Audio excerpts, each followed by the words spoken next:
नमस्कार, मी संकेत आणि आपण पाहत आहात मुंबई आउटलुक।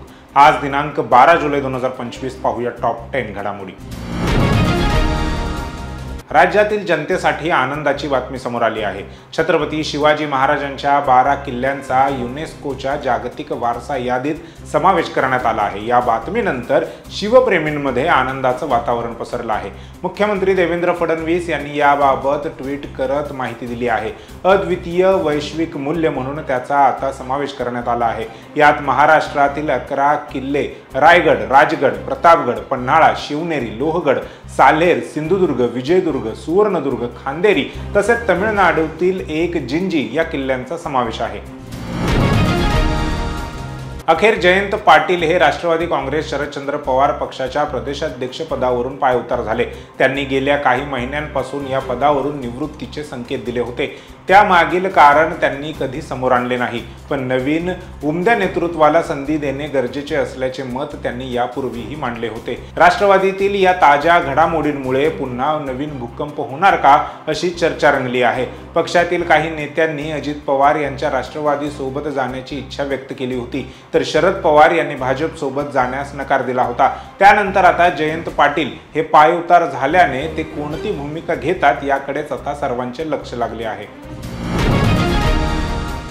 बंगालच्या उपसागरातील कमी दाबाचे क्षेत्र निवळल्यानंतर किनारपट्टीला समांतर कमी दाबाचा पट्टा देखील विरून गेला आहे।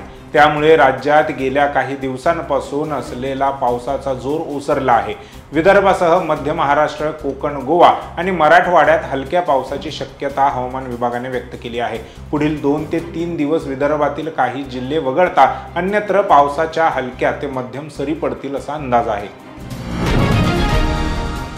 राज्यातील प्रगतिशील शेतकऱ्यांसाठी मोठी बातमी आहे। राज्य सरकारने राज्यस्तरीय पीक स्पर्धा आयोजित केली आहे। शेतकऱ्यांमध्ये पिकाच्या संदर्भात स्पर्धा वाढावी आणि उत्पादकतेत वाढ व्हावी या उद्देशाने ही स्पर्धा सुरू करण्यात आली आहे। या स्पर्धेत अशा प्रगतिशील शेतकऱ्यांना सन्मानित करण्यात येणार आहे जे पिकाचे उत्पन्न आणि गुणवत्ता वाढीसाठी तंत्रज्ञानाची मदत घेतात। ही स्पर्धा 3 टप्प्यात होणार आहे। तालुका, जिल्हा आणि राज्य असे 3 टप्पे निश्चित करण्यात आले आहेत। अहमदाबाद विमान अपघात कसा झाला याबाबत धक्कादायक माहिती समोर आली आहे। खरं तर या विमान अपघाताला 1 महिना पूर्ण झाला आहे। मागील महिनाभरापासून या विमान अपघाताबाबत चौकशी आणि तपास सुरू होता।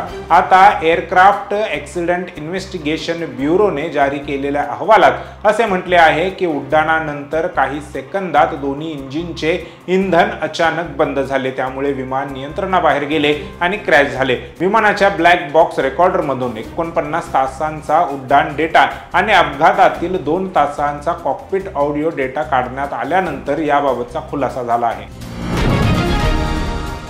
राष्ट्रवादी काँग्रेस शरदचंद्र पवार गटातील आमदार रोहित पवार यांच्या विरोधात ईडीकडून पुरवणी आरोपपत्र दाखल करण्यात आलं आहे।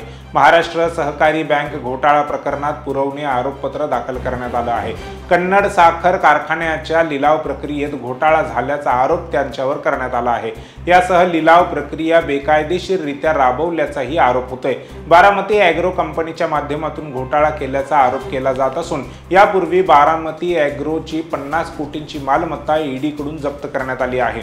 दरम्यान रोहित पवार यांची याआधी ईडीकडून 2 वेळा चौकशी देखील करण्यात आली होती। तर हे पुरवणी आरोपपत्र रोहित पवार यांच्या अडचणीत वाढ करणारं मानलं जात आहे। युनेस्कोच्या यादीत महाराष्ट्रातील एकूण 11 किल्ल्यांचा समावेश करण्यात आल्यानंतर मनसे अध्यक्ष राज ठाकरे यांनी एक ट्विट केलं आहे।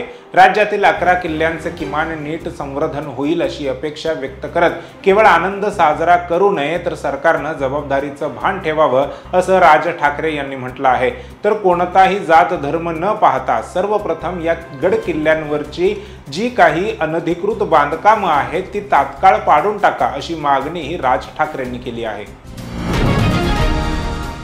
बीडच्या परळी येथील वैद्यनाथ अर्बन कोऑपरेटिव्ह बँकेच्या संचालक मंडळाच्या निवडणुकीत भाजपचे दिवंगत नेते गोपीनाथ मुंडे यांच्या तिसऱ्या कन्या जयश्री मुंडे यांनी उमेदवारी अर्ज दाखल केला आहे। या निवडणुकीसाठी अर्ज भरण्याच्या अंतिम दिवशी जयश्री यांच्यासह त्यांच्या भगिनी पंकजा मुंडे, माजी खासदार डॉक्टर प्रीतम मुंडे आणि इतरांनी मिळून 71 अर्ज दाखल केले आहेत। सहकार क्षेत्रातून जयश्री यांचे राजकारणातील हे पहिले पाऊल मानले जात आहे।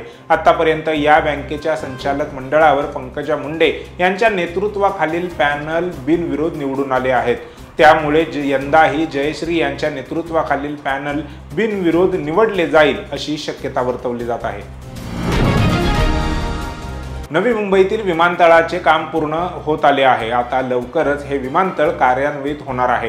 हे विमानतळ कधी सुरू होणार, तसेच या विमानतळाची खासियत काय असणार याबाबत मुख्यमंत्री देवेंद्र फडणवीस यांनी माहिती दिली आहे। तसेच या विमानतळासाठी एक मोठी कनेक्टिव्हिटीही तयार करण्यात येत असल्याचे देखील मुख्यमंत्र्यांनी सांगितले आहे। हा छत्रपती शिवाजी महाराज एअरपोर्ट पेक्षा बराच मोठा एअरपोर्ट होणार आहे। हा ग्रीन एअरपोर्ट आहे। ग्रीन वीज वापरली जाणार आहे। अल्टरनेट फ्युएलची वाहने असणार आहेत असे मुख्यमंत्री देवेंद्र फडणवीस म्हणाले।